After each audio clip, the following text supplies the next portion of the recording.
ओम नमः शिवाय। सभी भक्तों को नमस्कार।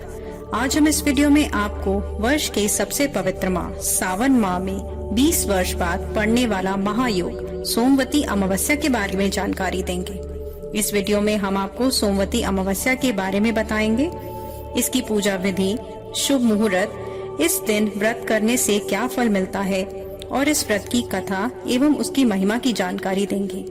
इन सभी जानकारी के लिए वीडियो अंत तक जरूर देखें। हमारे साथ जुड़े रहने के लिए प्रभु संघ चैनल को सब्सक्राइब करें और लेटेस्ट अपडेट्स की नोटिफिकेशन के लिए बेल आइकॉन पर जरूर क्लिक करें।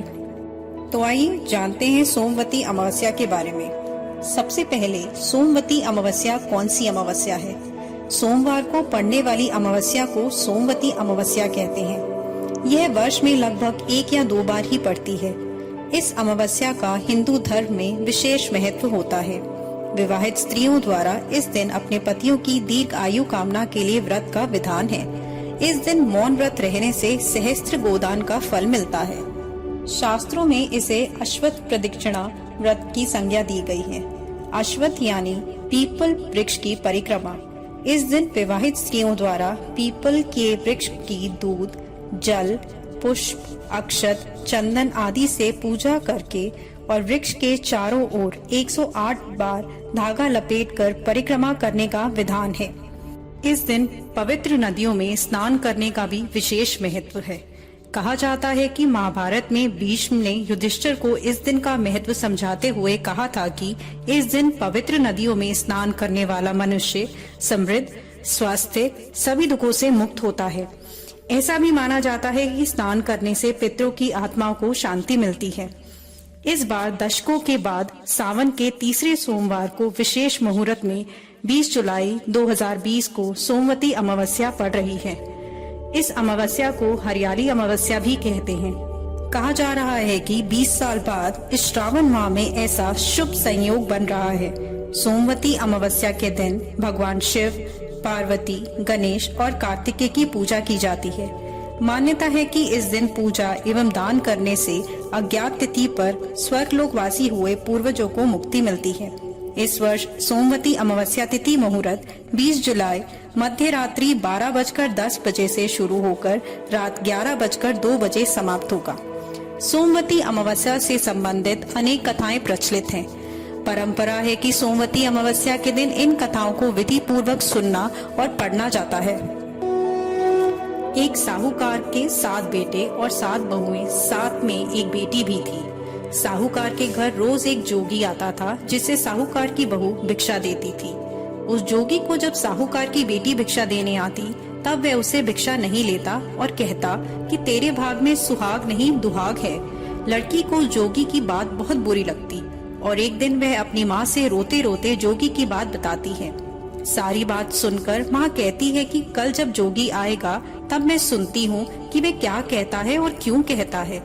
अगले दिन फिर जोगी आता है तो साहूकारनी छिप कर बैठ जाती है और लड़की को भिक्षा देने भेजती है। जोगी उससे भिक्षा नहीं लेता और फिर वही बात दोहराता है कि तेरे भाग में सुहाग की बजाय दुहाग लिखा है। लड़की की माँ बाहर निकल आती है और जोगी से कहती है, एक तो हम तुझे भिक्षा देते हैं और तू हमें गाली देता है। जोगी कहता है कि मैं गाली नहीं दे रहा हूँ, जो बात सच है वही कह रहा हूँ। इसके भाग्य में जो लिखा है मैं वही सच आपको बता रहा हूँ। सारी बातें सुनने पर लड़की की माँ कहती है कि जब तुझे सारी बात पता है तो इससे बचने का उपाय भी तो पता होगा।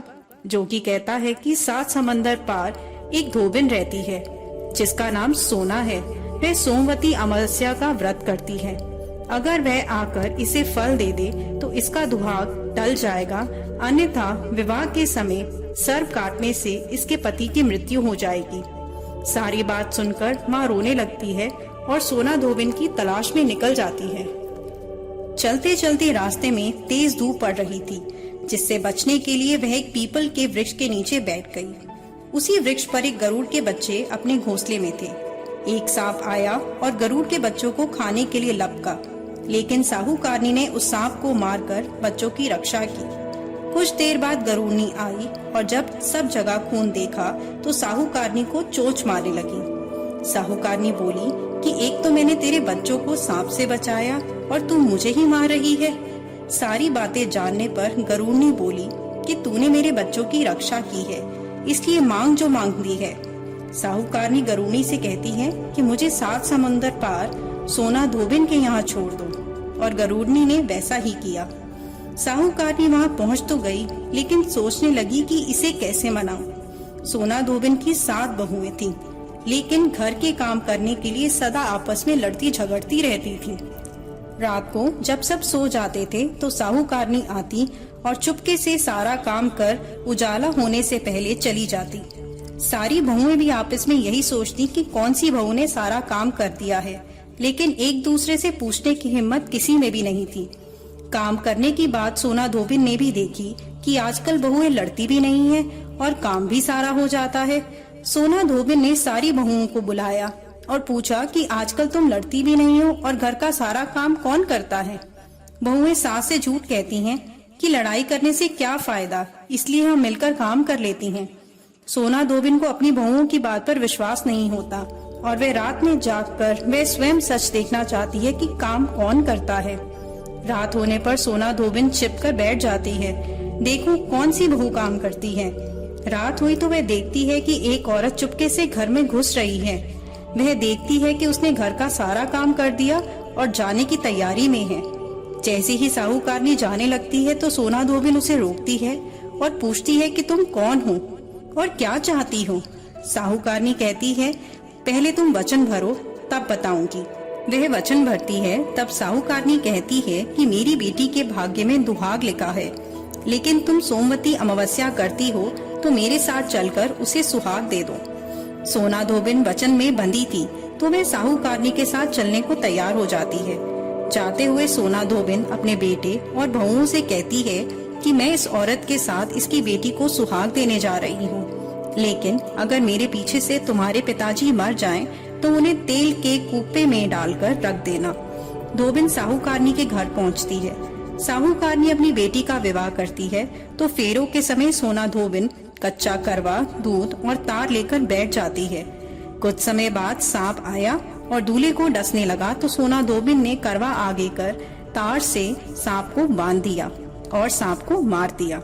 अब सोना धोबिन ने लड़की को सुहाग दिया और कहा कि जितनी अमावस्याएं मैंने की हैं उन सभी का फल साहूकार की इस लड़की को मिलेगा।